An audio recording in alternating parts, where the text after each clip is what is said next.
Hi friends, this video shows how to fix all Bluetooth problems. Bluetooth not working, not pairing, all these issues. Please don't forget to subscribe this channel. Please like and share the video. First go to settings. Tap on the settings app icon. Go down. Select general management. Tap here. Go down.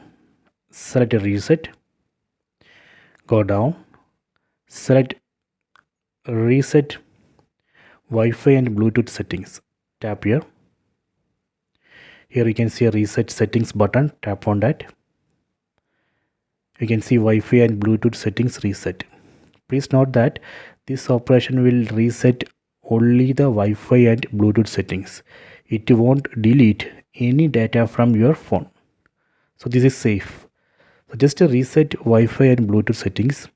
After this reset operation, you can check your Bluetooth connection. You can try to pair a Bluetooth device that should work. Okay, so this way we can reset Bluetooth settings and fix all Bluetooth issues. Okay, so please check it.